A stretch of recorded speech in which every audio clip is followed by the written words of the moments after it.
স্বাগত জানাচ্ছি সর্বশেষ আপডেট বাংলা সংবাদে। শুরুতেই সংবাদ শিরোনাম। শুরুতেই জানিয়ে দেব, আওয়ামী লীগ ছাড়া নির্বাচন বৈধ হতে পারে না, দিল্লি থেকে শেখ হাসিনা। সব দলের অংশগ্রহণ না থাকাতে 2026 সালের এই নির্বাচন প্রশ্নবিদ্ধ হবে, রিপোর্টে কপাল খুলতে যাচ্ছে হাসিনার। বিস্তারিত থাকছে প্রতিবেদনে। এদিকে ইউনূসের সব দরজা বন্ধ করে দিল শেখ হাসিনা। চূড়ান্ত বিজয়ের দ্বারপ্রান্তে এসে গেছে আওয়ামী লীগ। এই প্রথমবারের মতো প্রকাশ্যে আসবে সাবেক প্রধানমন্ত্রী শেখ হাসিনা। বিস্তারিত থাকছে প্রতিবেদনে। আরও জানিয়ে দেব, হাসিনা আপার রেখে যাওয়া কর্মী সমর্থকদের পাশে আছি বললেন মির্জা ফখরুল। বিস্তারিত থাকছে প্রতিবেদনে। এদিকে চকরিয়ায় থানার সামনে জয় বাংলা স্লোগান, 2 কিশোরসহ আটক 6। বিস্তারিত থাকছে প্রতিবেদনে। আরও জানিয়ে দেব, অষ্টগ্রামে বিএনপির জনসভায় চেয়ার বসানো নিয়ে সংঘর্ষ, আহত অন্তত 30। বিস্তারিত থাকছে প্রতিবেদনে। এবং সর্বশেষ জানিয়ে দেব, ময়মনসিংহে গ্রামীণ ব্যাংকের কার্যালয়ে আগুন। বিস্তারিত থাকছে প্রতিবেদনে। এতক্ষণ শুনছিলেন সংবাদ শিরোনাম, এবারে বিস্তারিত। আর নির্বাচন বৈধ হতে পারে না, দিল্লি থেকে শেখ হাসিনা। বাংলাদেশের সাবেক প্রধানমন্ত্রী শেখ হাসিনা আগামী ফেব্রুয়ারি 2026 সালে জাতীয় সংসদ নির্বাচন থেকে আওয়ামী লীগকে বাইরে রাখার সিদ্ধান্তকে তীব্র ভাষায় সমালোচনা করেছেন। তিনি এই সিদ্ধান্তকে রূপান্তরের মোড়কের কর্তৃত্ববাদ একা দিয়ে বলেছেন, এতে দেশের কোটি কোটি ভোটারের গণতান্ত্রিক অধিকার খর্ব হচ্ছে। একটি আন্তর্জাতিক গণমাধ্যমে দেওয়া লিখিত সাক্ষাৎকারে শেখ হাসিনা বলেন, 2024 সালের ছাত্র আন্দোলনে প্রাণহানির জন্য তিনি দুঃখ প্রকাশ করেন। তবে ওই সহিংসতার বিচারিক তদন্ত অন্তর্বর্তী সরকার ড. মোহাম্মদ ইউনূস ক্ষমতা নেওয়ার পর বন্ধ করে দিয়েছে বলে অভিযোগ করেন তিনি। তার দাবি, এতে প্রকৃত ঘটনা ও দায়ীদের চিহ্নিত করার পথ রুদ্ধ হয়েছে। শেখ হাসিনা বলেন, আওয়ামী লীগের রাজনৈতিক কার্যক্রম স্থগিত রাখার সিদ্ধান্ত কার্যত দল নিশ্চিত করা শামিল। তার ভাষায়, কোনো দলকে নির্বাচন করতে না দিলে নির্বাচনকে অবাধা সৃষ্ট বা বৈধ বলা যায় না। তিনি অভিযোগ করেন, আওয়ামী লীগ নির্বাচনে অংশ নিলে ব্যাপক জনসমর্থন পেত, এই আশঙ্কা থেকে দলটিকে বাইরে রাখা হয়েছে। তিনি আরও বলেন, অন্তর্বর্তী সরকার জনগণের ভোটে নির্বাচিত নয়, অথচ তারা দেশের আইনি কাঠামো পরিবর্তন করে নিজেদের সিদ্ধান্ত বৈধ করার চেষ্টা করছে। তার মতে এটি গণতন্ত্র নয়, বরং রাজনৈতিক প্রতিদ্বন্দ্বিতা দমন করার কৌশল। 2024 সালে সহিংসতা প্রসঙ্গে শেখ হাসিনা বলেন, শুরুতে ছাত্রদের ন্যায্য দাবিকেই সরকার গুরুত্ব দিয়েছিল এবং কোটা ব্যবস্থা বাতিল করা হয়েছিল, কিন্তু পরে আন্দোলনটি সহিংস রূপ নেয় এবং রাষ্ট্র স্থাপনায় হামলা হয়। তিনি দাবি করেন, এসব সহিংসতায় উগ্রগোষ্ঠীর ভূমিকা ছিল, যার নিরপেক্ষ তদন্ত হওয়া জরুরি। আইন শৃঙ্খলা পরিস্থিতি নিয়ে উদ্বেগ প্রকাশ করে শেখ হাসিনা বলেন, বর্তমানে দেশে ভয় ও বাছাই করা আইন প্রয়োগের মাধ্যমে পরিস্থিতি নিয়ন্ত্রণের চেষ্টা চলছে, যা টেকসই নয়। এদিকে ইউনূসের সব দরজা বন্ধ করে দিল শেখ হাসিনা। চূড়ান্ত বিজয়ের দ্বারপ্রান্তে এসে গেছে আওয়ামী লীগ। এই প্রথমবারের মতো প্রকাশ্যে আসবে সাবেক প্রধানমন্ত্রী শেখ হাসিনা। 23 জানুয়ারি দিল্লিতে এই প্রথম প্রকাশ্যে সাংবাদিক সম্মেলন করবেন প্রধানমন্ত্রী শেখ হাসিনা।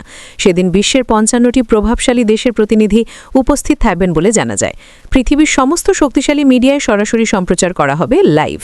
সূত্র বলছে, সেদিনই ঘোষণা হতে পারে বাংলাদেশের সংবিধান অনুযায়ী প্রধানমন্ত্রী শেখ হাসিনা তাকে সবসময় দেশে ফিরিয়ে আনতে সকল ব্যবস্থায় প্রস্তুত। সেনাপ্রধান ও রাষ্ট্রপতি মোহাম্মদ শাহাবুদ্দিন সূত্র, আওয়াজ সব হবে না, তাকে আবার লন্ডনে ফিরে যেতে হবে। তিনি ওই পাস নিয়ে এসছেন, তিনি আবার ফিরে যাবেন। জামাত জেলার মতো যাবে, শেখ হাসিনা ফিরে যাবেন। ওখানে একটা অন্তর্বর্তী সরকার একটা তৈরি হবে, সেটা ভারতের সদস্যকে দিয়ে তৈরি হবে। আর নির্বাচন হবে, আর নির্বাচন হলে কি হবে আপনি আমি সবাই জানি। তারপরে হবে আসল খেলা। নেতাকর্মীরা জানিয়েছেন, প্রধানমন্ত্রী হিসেবেই দেশে ফিরবেন সাবেক জননেত্রী শেখ হাসিনা। আওয়ামী লীগকে বাদ দিয়ে দেশে কোনো নির্বাচন হতে পারে না। শুরু হয়ে গেছে আওয়ামী লীগের নতুন খেলা। বিএনপি নির্বাচন করতে পারলে আওয়ামী লীগের দোষ কোথায়? এবার এনসিপির হাসান আবদুল্লাহ নিজেই বললেন, যদি বিএনপির খেলা আপনি নির্বাচন আনতে চান, আওয়ামী লীগ দোষ করছে, আওয়ামী লীগের খেলা শুরু হয়েছে। আওয়ামী লীগের মুজিব সৈনিকরা মাঠে নেমেছে। ভারতীয় হাইকমিশনে জরুরি বৈঠকে বসতে চলেছেন সাবেক প্রধানমন্ত্রী শেখ হাসিনা। দীর্ঘ 17 মাস পর এবার সরাসরি দিল্লিতে প্রকাশ্যে আসছেন সাবেক প্রধানমন্ত্রী শেখ হাসিনা। আর এই খুশিতে দেশে থাকা লক্ষ লক্ষ কর্মী সমর্থকরা মাঠে নেমেছেন। 12ই ফেব্রুয়ারি থেকে আসলেই নির্বাচনটি হতে যাচ্ছে। আবারও নির্বাচনটি হওয়া সম্ভব 12ই ফেব্রুয়ারিতে। যদিও ড. ইউনূসের সরকার বলছে 12ই ফেব্রুয়ারি তারিখেই নির্বাচন হবে, একদিন আগেও নয় আর একদিন পরেও নয়। বাট এটা তো ড. ইউনূসের একটি বক্তব্য মাত্র। বাস্তবতা কি বলছে?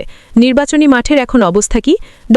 ইউনূসের সরকার আর তার ইলেকশন কমিশনের ওপরে রাজনৈতিক দলগুলোর আস্থা বা আস্থাহীনতার লেভেল এখন কোথায়? দেশের আইন শৃঙ্খলা পরিস্থিতির অবস্থা কি? এই নির্বাচনকে কেন্দ্র করে উচ্চ আদালতে একাধিক রিট প্রসেসিংয়ে আছে।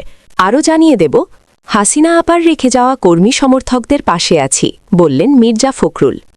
ক্ষমতাচ্যুত সাবেক প্রধানমন্ত্রী শেখ হাসিনা ভারতে পালিয়ে গেলেও সমর্থক ও নেতাকর্মীদের বিপদের মুখে ফেলে গেছেন বলে মন্তব্য করেছেন বিএনপি মহাসচিব মির্জা ফখরুল ইসলাম আলমগীর।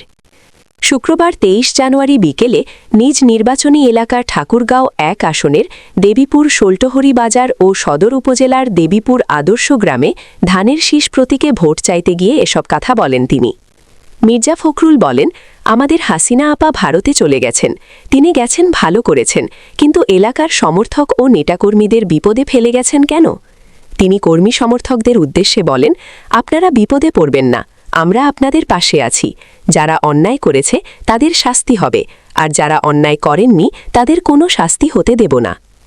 এ সময় জামায়াতকে ইঙ্গিত করে বিএনপি মহাসচিব বলেন, একটি দল বলছে তাদের ভোট দিলে জান্নাতে যাওয়া যাবে। কোনো মার্কায় সিল দিলেই যদি জান্নাতে যাওয়া যেত তাহলে সবাই জান্নাতেই যেত। আরও জানিয়ে দেব, অষ্টগ্রামে বিএনপির জনসভায় চেয়ার বসানো নিয়ে সংঘর্ষ, আহত অন্তত ৩০। কিশোরগঞ্জের অষ্টগ্রাম উপজেলার সোরগঞ্জ এলাকায় বিএনপির নির্বাচনী জনসভায় চেয়ারে বসাকে কেন্দ্র করে বিএনপি ও যুবদলের নেতাকর্মীদের মধ্যে দফায় দফায় চেয়ার ছোড়াছুড়ি ও সংঘর্ষের ঘটনা ঘটেছে। এতে উভয় পক্ষের অন্তত ৩০ জন আহত হয়েছেন বলে জানা গেছে।